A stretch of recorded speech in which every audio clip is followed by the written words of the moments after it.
Председатель правления фонда «Мурас» Кыяс Молдокасымов обратился к президенту Садыру Джапарову с просьбой оказать поддержку финансирования перевода порядка 10 тысяч страниц архивных документов из древнекитайского на современный китайский язык, а после на кыргызский. Барган сайын мен Манаска тиешелүү китептерди алып барып берип жүрдүм. Наши коллеги из КНР оказали нам большую услугу. В 2019 году сотрудники Института исторических исследований Китая объявили кыргызской стороне об обнаружении архивных материалов. В них указано, что кыргызы жили еще в X веке до нашей эры и уже тогда имели собственное государство. Это для нас очень важно. Мы должны заняться переводом исторических материалов. Это наша история.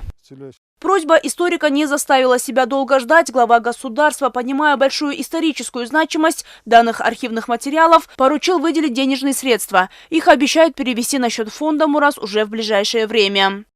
Из-за отсутствия финансовых средств эти материалы до сих пор не были подробно исследованы и переведены. Президент Джапаров поручил выделить из президентского фонда 13 миллионов сомов на эти цели. По словам Кыяса Молдокасымова, этот вопрос он поднимал давно, но как таковой поддержки не было. И вот теперь, как свет в конце туннеля, президент выделил финансовую помощь, которую распределят на погашение долга за аренду офиса и, конечно же, на перевод материалов.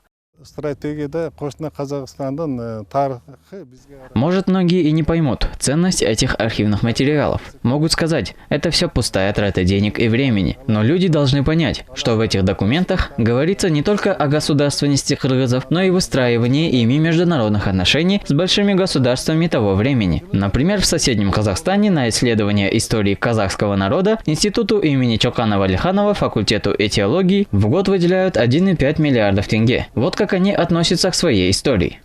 Считается, что впервые о существовании кыргызов было упомянуто во II веке до нашей эры. Записи об этом впервые обнаружили в трудах древнекитайского летописца Сыма Цяна. Рахат Батырбекова, Бекзат Машрапов, ЛТР, Бишкек.